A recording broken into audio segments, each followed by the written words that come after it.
A Dios, paz de Cristo a todos. Amén. Iniciamos la predicación de esta noche viendo el tema de los apóstoles del Señor Jesucristo, y estuvimos viendo al apóstol Pedro, las vivencias, estuvimos viendo a Andrés, el hermano de Pedro, apóstol también que el Señor Jesús invistió con ese ministerio. Y ahora estamos viendo al tercero de ellos en la lista de Mateo 10, que es Jacobo, hijo de Alfeo. Vamos a Lucas capítulo 9. Estamos viendo las vivencias, el testimonio, la experiencia, las reprensiones, las regañadas también. Amén. A que se hizo acreedor.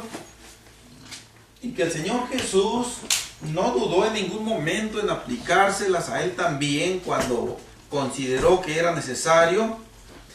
Y pues estamos viendo la vida que la Biblia nos relata de algunos aspectos, algunas etapas del apóstol Jacobo, hijo de Alfeo. Lucas capítulo 9, versículo 51 en adelante. Dice así en el nombre del Señor Jesús, su santa palabra. Amén. Cuando se cumplió el tiempo en que él había de ser recibido arriba, afirmó su rostro para ir a Jerusalén. Y envió mensajeros delante de él, los cuales fueron y entraron en una aldea de los samaritanos para hacerle preparativos, mas no le recibieron, porque su aspecto era como de ir a Jerusalén. Viendo esto, sus discípulos Jacobo y Juan dijeron: Señor, ¿quieres que mandemos que descienda fuego del cielo como hizo Elías y los consuma? Entonces, volviéndose él, los reprendió, diciendo: Vosotros no sabéis de qué espíritu sois, porque el Hijo del Hombre no ha venido para perder las almas de los hombres, sino para salvarlas. Y se fueron a otra aldea. Amén. Hasta ahí, hermanos. Hasta aquí el contexto que Lucas nos relata. Gloria a Dios. Hay cosas que Lucas deja pues sin terminar el acontecimiento, y se fueron a otra aldea nada más, y ya quién sabe qué pasaría por allá. Ya no nos dice qué pasó en esa otra aldea. Aquí la palabra reprendió que tenemos en el versículo 55 tiene el sentido de lo que nosotros comúnmente entendemos en nuestro lenguaje castellano. Es como si dijera: los regañó. El Señor, otra expresión, les llamó la atención fuertemente. No era para menos. Vamos a ver por qué.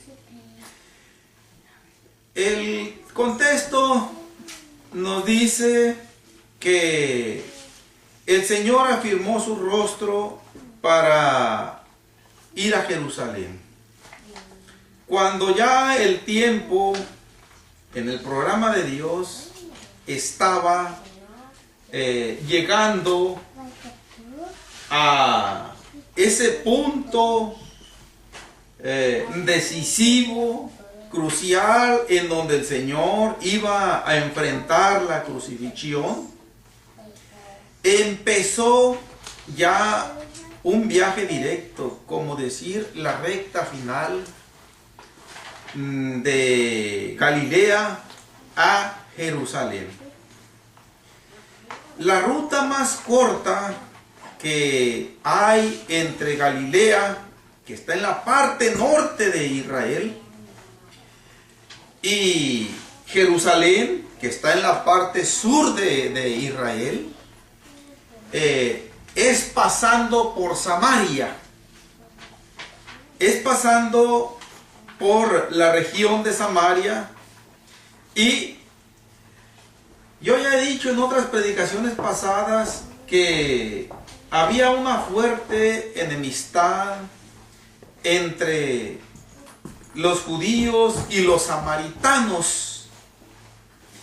Y por lo tanto, aunque Samaria era la trayectoria más corta y por donde se hacía menos tiempo para ir de Galilea a Jerusalén, la mayoría de los judíos evadían esa ruta y preferían dar una vuelta larga acá por la costa del mar Mediterráneo, o bien pasar por el otro lado del río Jordán, por el lado oriente. ¿Y por qué? Precisamente por esa enemistad que había entre judíos y samaritanos. Esta enemistad viene desde tiempos, podemos decir prácticamente desde que el reino de Israel se dividió en dos. Cuando el rey Salomón desobedeció a Dios ya en la etapa de su madurez, de su vejez, y cometió una serie de pecados que el Señor le sentenció que iba a romper su reinado, pero que por amor a David, su padre, no lo iba a hacer en sus días, en su reinado. Lo iba a hacer cuando su hijo Roboam lo relevara en el trono. Y así fue cuando Roboam ocupa el trono, viene a quedar dividido el reino de Israel. 10 tribus formaron lo que es el reino de Israel o el reino del norte, cuya capital fue en Samaria, y una tribu que fue la tribu de Judá, cuya capital estuvo en Jerusalén. Gloria a Dios. De allí prácticamente empezó esta enemistad, aunque si bien no empezó como una mera enemistad, sino más bien como una división política, porque el reino del norte pues tuvo su propio rey en lo que son el segundo libro de Samuel, más bien del primer libro de Reyes, segundo libro de Reyes, nos relata algo de esto, y nosotros empezamos a ver en el relevo de los reinados como en algunos dicen, ¿ah? Comenzó a reinar sobre Israel fulano de tal, y reinó tantos años e hizo lo malo delante de Jehová. Pero en otros casos vemos que no dice que comenzó a reinar sobre Israel, dice comenzó a reinar sobre Judá. Eso se debe a que había los dos reinos, aunque los dos formaban parte del pueblo de Israel, del pueblo del pacto, pero ya estaban divididos. Ahora, de estos dos reinos, el reino de Israel o reino del norte, cuya capital era Samaria,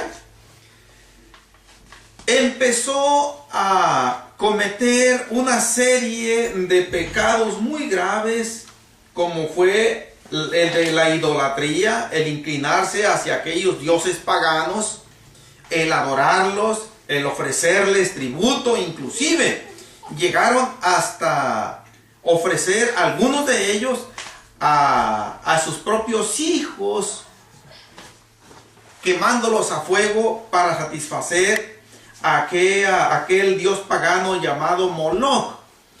Y todo esto vino a desencadenar de parte de Dios que emitiera un juicio muy drástico contra el reino de Israel o reino del norte, de tal manera que envió a los asirios primeramente. Los asirios conquistaron el reino del norte y se llevaron cautivo, nos dice la palabra de Dios, a la mayor parte del pueblo judío que habitaba ahí. Y lo que hacían en aquel entonces la mayoría de los reinos que conquistaban era esto: llevar cautiva a la población conquistada y después de su propio país mandar gente que los poblara. Con eso era probable que estuvieran previniendo alguna rebelión, pero eso era lo que normalmente se hacía. Ahora, de esto, para ver un poquito de esta enemistad que vemos aquí nosotros reflejado en el versículo 53, que los samaritanos no le recibieron. Acompáñenme al libro es Segunda de Reyes, capítulo 17. Dentro de los varios relatos que la palabra de Dios nos dice sobre lo que fue esta pues conquista de ese reino del norte, del reino de Israel, aquí en Segunda de Reyes capítulo 17. Amén.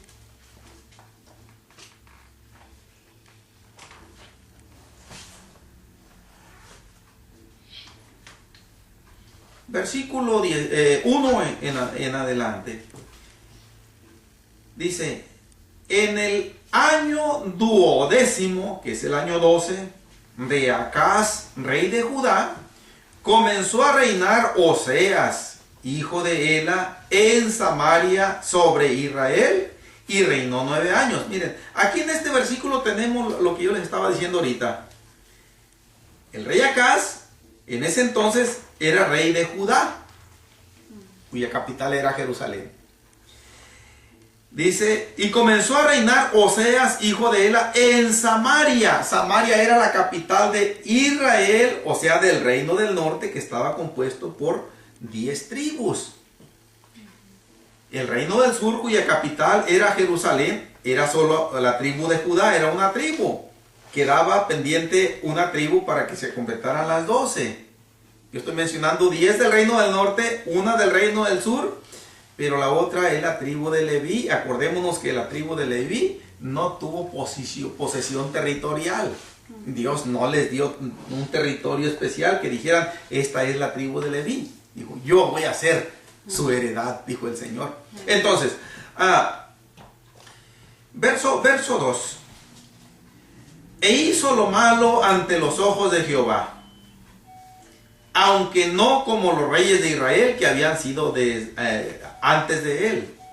Contra este subió Salmanasar, rey de los asirios, y Oseas fue hecho su siervo y le pagaba tributo.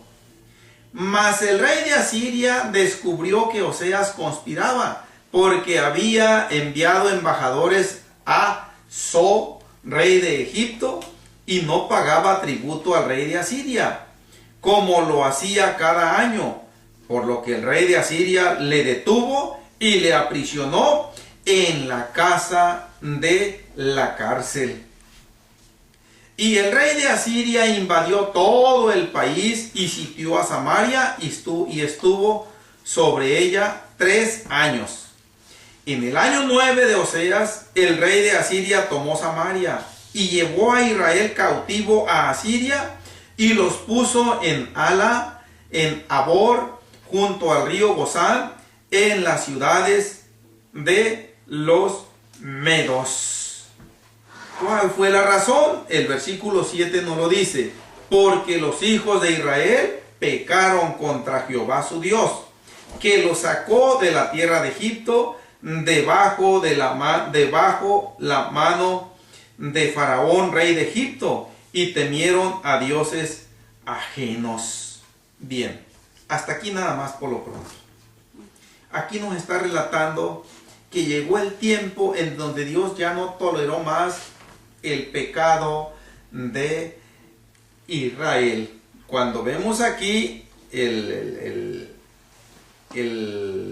la palabra Israel, porque los hijos de Israel, terminó diciendo el versículo 7, no está incluida ahí Judá. Judá es el reino de Judá. Ya estaban divididos, Israel ya estaba fracturado en dos reinos. Entonces, el que primeramente cayó en cautiverio fue el reino de Israel. Y fue por parte del rey de Asiria que los dominó. Ahora, saltémonos hasta el versículo 24.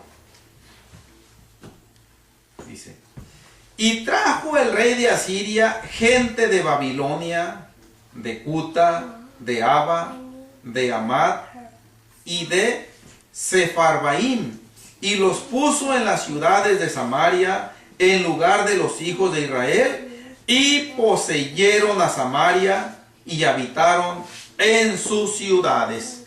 Nada más este versículo, mis hermanos. Hasta aquí nada más. Ahora yo quiero dar la siguiente explicación para que nosotros entendamos el panorama que sirvió como antecedente para aquella enemistad que vemos allá en Lucas 9, que existía entre samaritanos y judíos.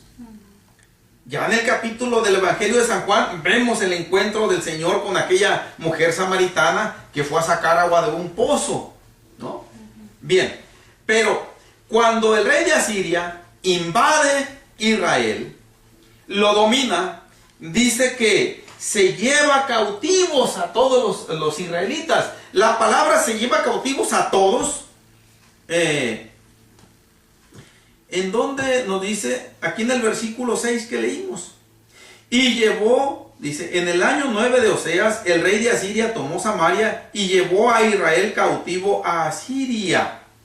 Cuando dice y llevó a Israel cautivo a Asiria, no quiere decir que dejó el país completamente sin habitantes. Los reyes en aquel entonces acostumbraban dejar a los pobres de la tierra, aquellos que no tenían ninguna injerencia en el gobierno, en el ejército, en la política, sino que eran gente que vivían al diario. A esos dejaban los reyes conquistadores. Y en este caso no fue la excepción. Dejó a muy poca gente allí en Israel, pero a la mayoría se la llevó cautiva. Ahora, lo que hizo, nos dice el versículo 24 que vimos, es que el rey de Asiria trajo su gente de Asiria para que poblara Samaria. Sí. Para que estuviera allí. Y los puso en las ciudades de Samaria, dice, en lugar de los hijos de Israel.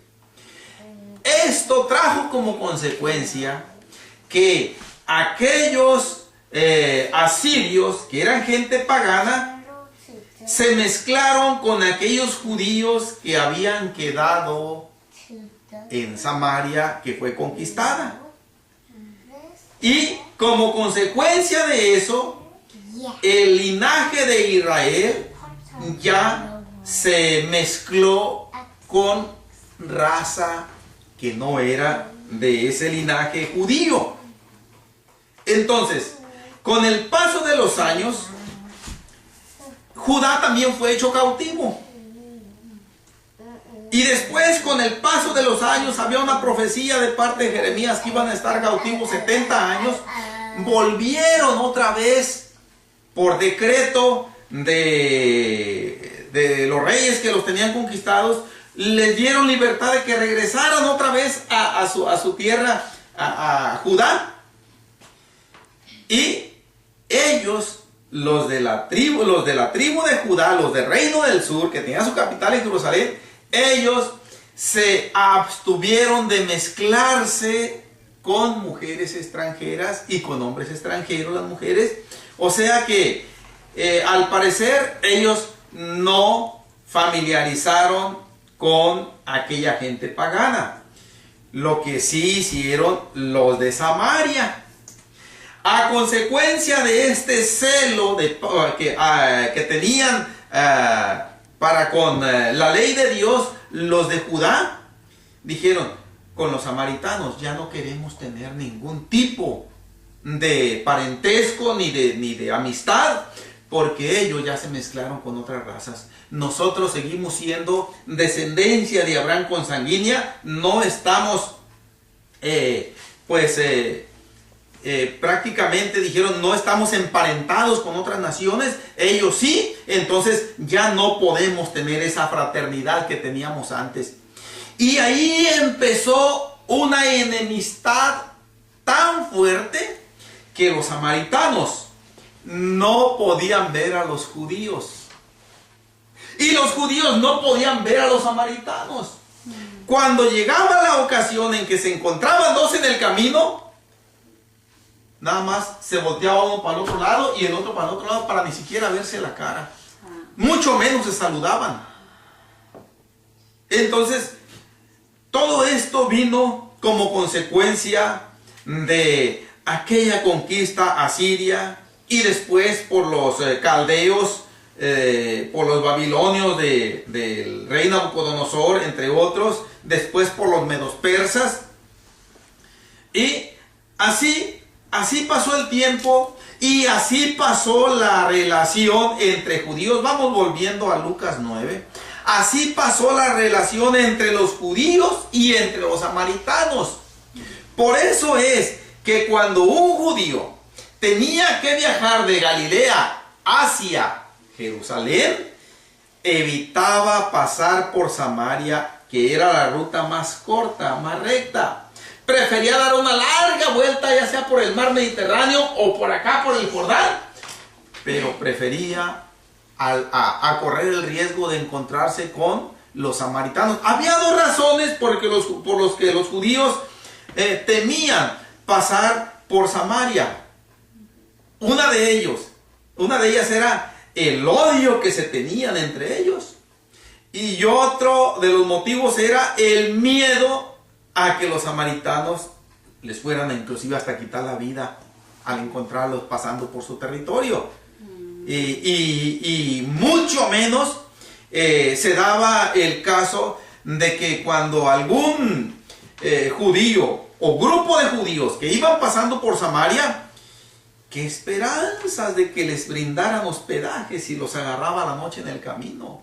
Ni siquiera en los mesones, en los hoteles les daban albergue por el solo hecho de ser judíos. A ese grado llegaba ese odio que había entre judíos y samaritanos.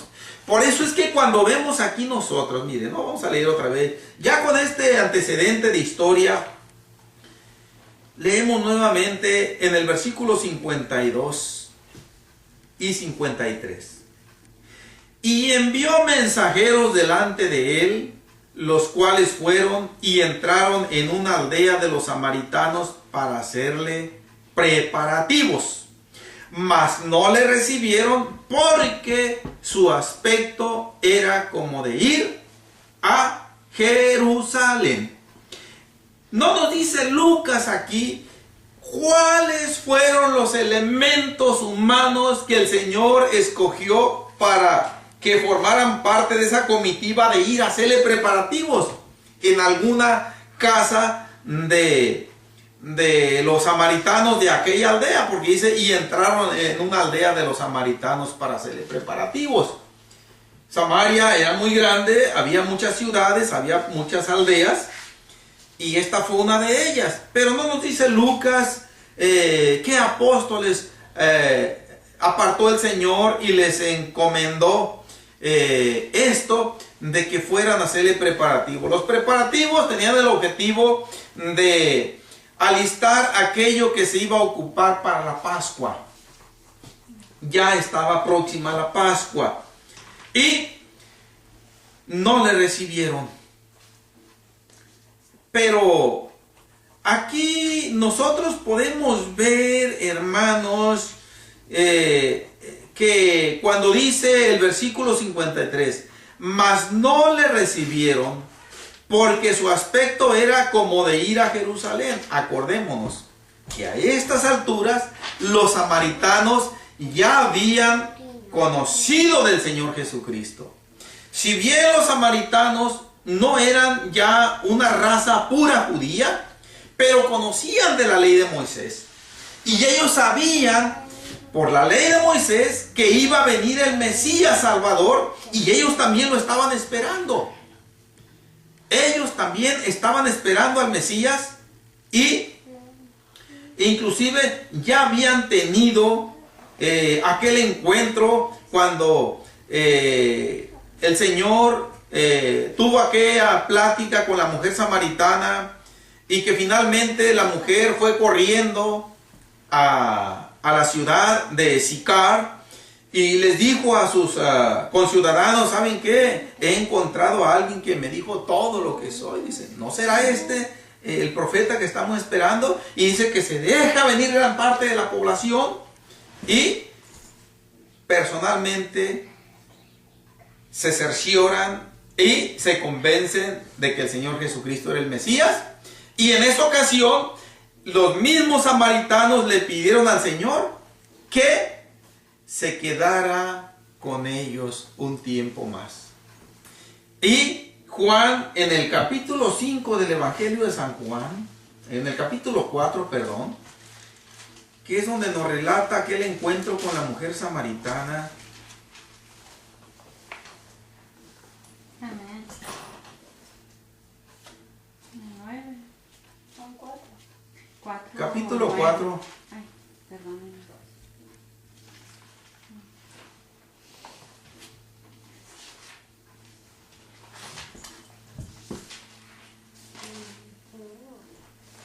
Solamente el versículo 40.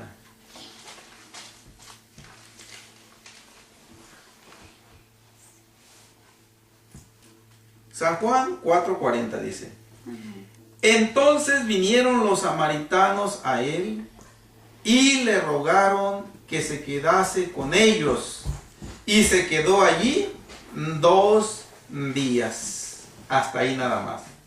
Volvamos a Lucas 9. Ya los samaritanos sabían quién era el Señor Jesucristo. Ya los samaritanos habían experimentado la enseñanza del Señor Jesucristo. Ya habían experimentado que las palabras que salían del Señor Jesucristo eran palabras de vida eterna. Ellos ya conocían al Señor Jesucristo. Pero cuando Lucas nos dice ahí en el versículo 53, mas no le recibieron, notemos que está en singular. No se está refiriendo a todo el grupo, sino nada más al Señor Jesucristo. Dice: porque su aspecto era como de ir a Jerusalén. El solo hecho de saber que el Señor Jesucristo tenía como meta llegar a donde estaba lo que era la mera raza judía celosa de la ley allá en Jerusalén, fue más grande el odio histórico que había entre ellos que su estima por el Señor Jesucristo. Lucas nos está diciendo aquí en el versículo 53, mas no le recibieron porque su aspecto era como de ir a Jerusalén. En otras palabras, está diciendo, si el Señor Jesucristo no hubiera ido ataviado con esa vestimenta muy característica de un judío, y quizás si él no les hubiera dicho que iba de paso y que tenía que llegar a Jerusalén, nos está diciendo Lucas, los samaritanos sí le hubieran dado recibimiento. Pero nada más con el hecho de saber que iba para Jerusalén, dijeron, por ese solo hecho no los podemos ver a ellos, ni ellos nos pueden ver a nosotros.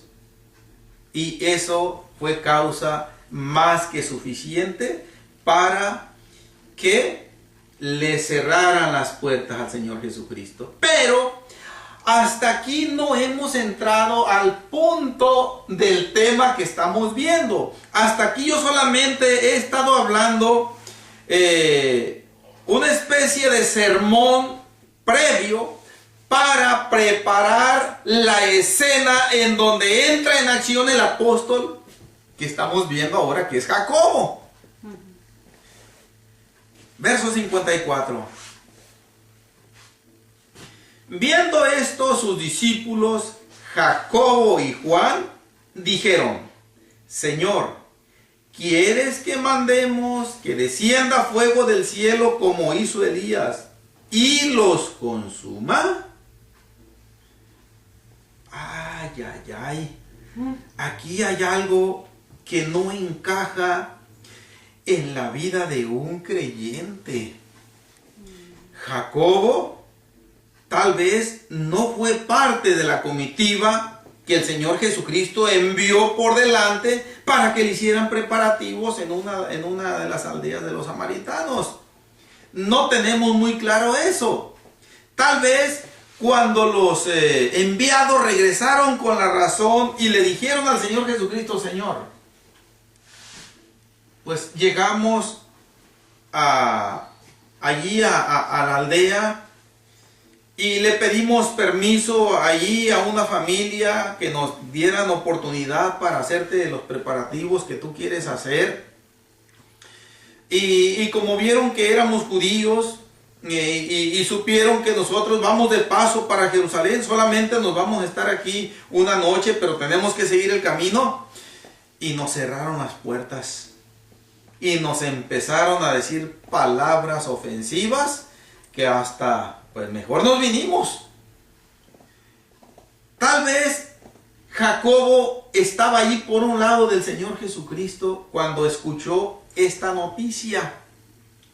Y Jacobo, y también dice Juan, pero a Juan no lo vamos a tomar en cuenta todavía porque es el apóstol que vamos a ver después.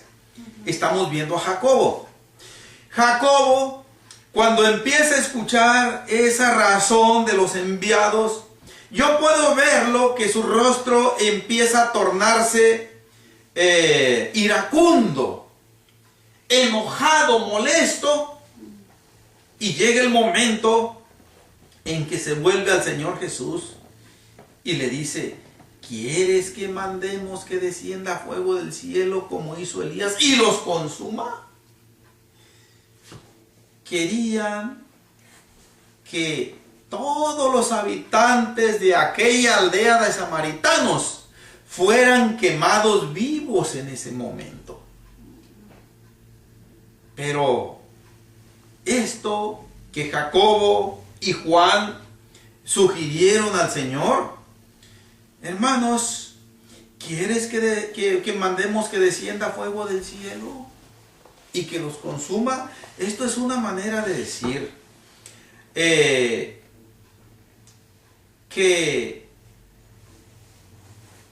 quisiera que aquel que no está de acuerdo con lo que yo quiero, que no está de acuerdo con lo que yo pienso, que no está de acuerdo con lo que yo predico, pues que no existieran sobre la faz de la tierra. ¿Para qué existirán tantas doctrinas erradas, manifiestamente que no viven de acuerdo a la palabra de Dios? Tanta mundanalidad dentro de las iglesias.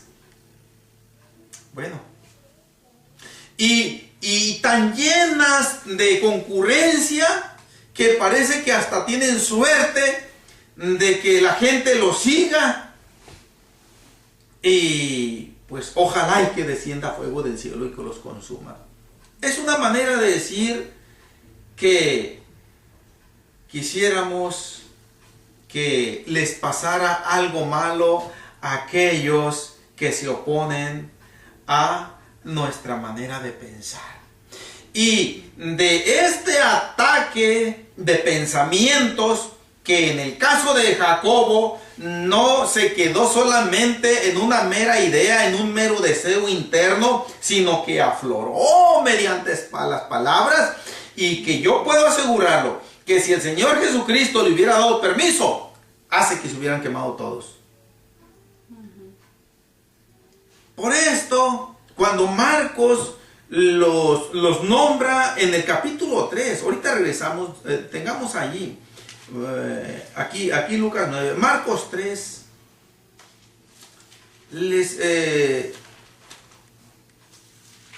el mismo Señor Jesucristo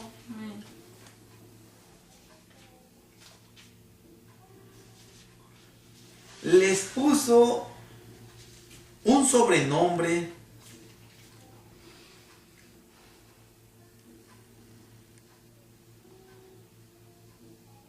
versículo 13 en adelante, versículo 14 en adelante.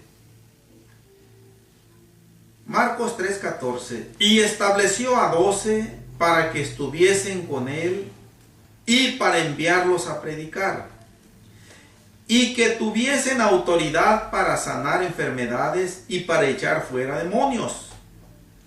A Simón, a quien puso por sobrenombre Pedro, a Jacobo, hijo de Zebedeo, y a Juan, su hermano de Jacobo, a quienes apellidó Boanerges, esto es, o lo mismo que quiere decir o significa, hijos del trueno. Jacobo y Juan, el Señor les puso el calificativo de hijos del trueno. Quiere decir que se llenaban de ira, pero en un instante. En un instante el coraje, la ira los cegaba y eran peligrosos. Aún así el Señor Jesús los llamó para que fueran sus apóstoles. Claro, el Señor Jesús no llamó a gente sobrenatural, a gente perfecta. Llamó a seres humanos comunes y corrientes, así como nosotros. Porque era necesario que ellos aprendieran, gloria a Dios, de su Salvador también, así como nosotros. Volvamos a Lucas 9:54. Ahí tenemos bien colocado el calificativo hijos del trueno, porque en cuanto supieron que los samaritanos le habían negado la hospitalidad al Señor Jesús, eso fue lo que ellos desearon, que se quemaran vivos. Ellos, hasta cierto punto, querían que se repitiera tal vez lo que había sucedido en Sodoma y en Gomorra. Pero el Señor Jesús no se los permitió. Ya vimos ahí en Marcos que el Señor les dio autoridad para ir a predicar y para sanar toda dolencia. Pero no les dio autoridad para que hicieran descender fuego del cielo. Si el Señor se las hubiera dado autoridad, no lo hubieran pensado dos veces. Hubiera sido una quemazón de gente ahí en un instante. Ahora, al parecer, por lo que nos dice Elías antes de finalizar el versículo 53, como dice Lucas, dice, como hizo Elías y los consuma, ellos hasta cierto punto querían justificar su acción en un antecedente que ya había en el Antiguo Testamento. Dice, como hizo Elías. Sabemos que Elías hizo descender fuego del cielo por el poder de Dios. Ahora, Jacobo y Juan pensaron que los samaritanos deberían correr la misma suerte de aquellos paganos del tiempo de Elías. Pero el Señor Jesús, entonces, en el versículo 55 dice, entonces volviéndose él, lo reprendió diciendo, vosotros no sabéis de qué espíritu sois. Cuando el Señor Jesús les dice, vosotros no sabéis de qué espíritu sois, no está reprobando lo que hizo Elías. Indudablemente que lo que hizo Elías allá en el primer libro de Reyes, cuando gobernaba el rey Acab y la reina Jezabel, no fue por motivos racistas lo que le impulsó a pedirle a Dios que respondiera con fuego. No, lo que impulsó a Elías a hacerle ese pedimento a Dios, más que nada fue un sano y santo celo del Señor, viendo que todo Israel se había prostituido en pos de la idolatría, del paganismo, y que le habían dado la espalda a Dios. Cosa muy diferente acá con los samaritanos. Lo que el Señor Jesús está dejando entrever aquí cuando les dice, vosotros no sabéis de qué espíritu sois, prácticamente les está diciendo, ustedes están deseando esa suerte fatal para los samaritanos, pero se están dejando llevar por prejuicios raciales. Y eso no tiene mi aprobación, les está diciendo. ¿Ya? Eso, Elías no lo hizo por eso. Ustedes sí están queriendo hacerlo por eso. Vosotros no sabéis de qué espíritu sois. ¿Por qué? Lo que el Señor Jesús les dice en el versículo 56, hasta cierto punto, tal vez con una alta decepción de ver el estado espiritual, el crecimiento tan prácticamente nulo que tenían hasta esa etapa sus apóstoles, cuando menos aquí en este caso concreto, Jacobo y Juan. Porque el Hijo del Hombre, dice, verso 56, no ha venido para perder las almas de los hombres, sino para salvarlas. En otras palabras, yo no vine para que la gente que no me acepta, para que en ese mismo instante le caiga un rayo y que se desintegre. No, esa no es mi función. Ustedes no han entendido que ya entramos en un periodo de la gracia, que ya estamos en el tiempo de otorgar misericordia, estamos en el tiempo del perdón, de la tolerancia, no estamos en el tiempo del juicio. Sí. Yo no he venido para que las almas se destruyan, para destruir a las almas. Yo he venido a traerles el evangelio de la salvación. He venido a dejarles las buenas nuevas para que se arrepientan. Yo he venido a darles una oportunidad de arrepentimiento. Entonces, no dice aquí, pero está implícito. Ya después de haber tenido la oportunidad de arrepentirse, y si no lo hacen, entonces sí viene la etapa posterior, la etapa del juicio, en donde sí no va a ser solamente que va a caer fuego, sino que un fuego eterno va a ser su destino final. Esto que le pasó a Jacobo nos ha pasado a todos, pienso yo. Le pasó al apóstol Pablo, no recuerdo exactamente la cita de Hechos, cuando aquel sumo sacerdote ordenó a uno de sus sirvientes que lo golpeara en la boca, y que el apóstol Pablo le dijo, Dios te golpeará a ti, pared blanqueada. Le pasó lo mismo. Ahora, quiero hacer una aclaración. El hecho de que muchas veces, algunos más, algunos menos, nos den un cerrón de puerta en las mismas narices cuando alguien no quiere escuchar el mensaje de salvación. En una casa, en un apartamento, en una traila, en cualquier otro lugar. A mí me ha pasado. Siento que la sangre como que me quiere hervir en ocasiones. Y también me ha venido de sentir en su debida forma. Que descendiera fuego del cielo. Que les pasara esto. Cuando me han corrido, a veces a mí que me escogen del trabajo y que nada más a mí me han corrido y que todos los demás se quedan trabajando. Y más cuando es ahí en San Francisco, dice, y que más al rato que se deje venir un terremoto mañana a estas horas, que venga un terremoto y que tumbe toda esta construcción.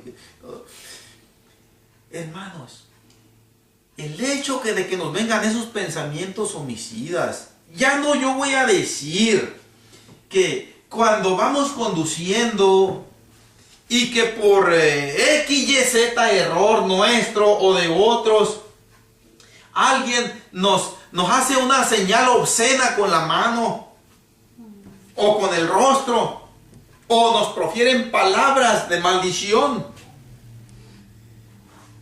nos vienen deseos de que descienda fuego del cielo a la tierra y que los consuma. Pero el hecho de que vengan esos pensamientos, yo puedo decirlo, y que nosotros nos quedemos con ellos, el Señor no nos lo toma en cuenta. No es un buen síntoma tampoco. No es de conformarnos tampoco con eso, ¿no? Tenemos que luchar contra eso. Porque debemos ver nosotros en la santa palabra de Dios que el único que nunca tuvo una reacción de esa naturaleza, y aquí lo está demostrando, es aquel que dio su vida por toda la humanidad. Amén. Es el modelo perfecto al que tenemos que imitar nosotros. Amén. Ahora, a todos nos ha venido ese deseo de que descienda fuego del cielo. Pero mientras no trascienda de un simple sentido de pensamientos y que no los exterioricemos y que no nos agarremos al tú por tú, el Señor nos puede restaurar. El problema es cuando nos metemos en este extremo en que entró Jacobo aquí.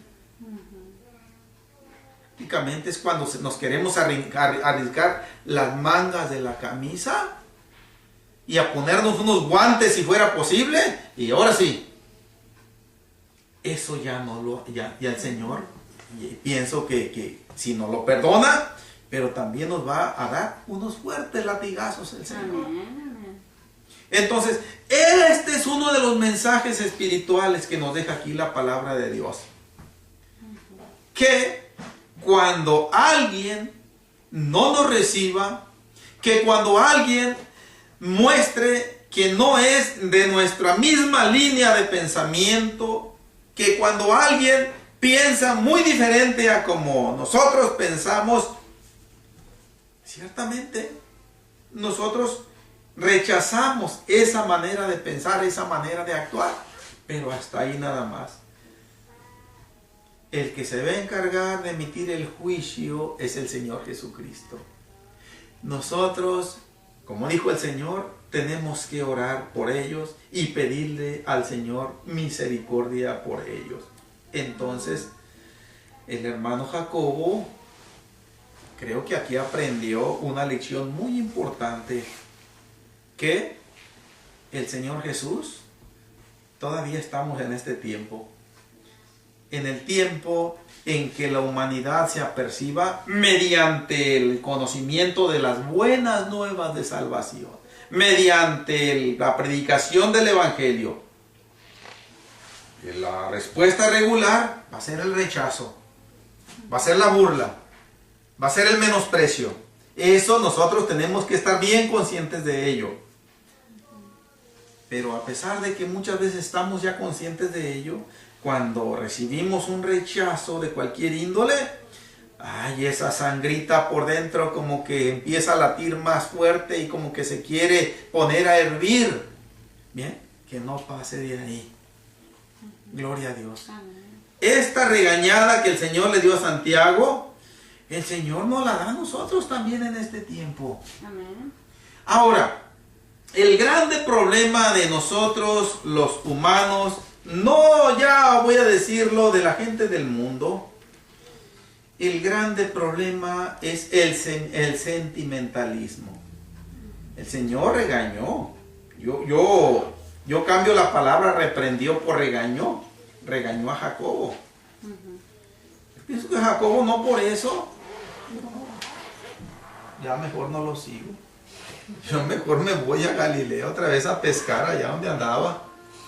Para que me anden dando regañadas aquí. Y a veces no ocupamos ni regañadas. A veces nada más con una mirada así drástica como diciendo, eso no está bien. Con eso muchos ya tenemos para no asistir a los cultos, para no saludar a mi hermano, a mi hermana, para no visitarlo, para no visitarla, para no invitarlo, etc. El Señor también nos reprende a nosotros. Amén. Y tenemos que ser como Jacobo. Jacobo siguió adelante con el Señor. Amén. Aprendió la lección y pienso que ya nunca jamás en la vida volvió a pedir que descendiera fuego del cielo. Pero de todas maneras eso no nos libra de caer en otras situaciones en donde nuestra humanidad se levanta y trata de apagarnos también. Y vamos a ver en la siguiente predicación otro aspecto muy importante también que le pasó a Jacobo y que el Señor quiere que nosotros también aprendamos, como esto de que descienda fuego del cielo a la tierra y que los consuma. Pero ya el Señor, tiempo nos terminó, nos concederá la oportunidad para en la próxima predicación ver otra experiencia más y otro mensaje espiritual más. Hermanos, que Dios me lo bendiga. Vamos a orar y a pedirle al Señor su ayuda y por qué no su perdón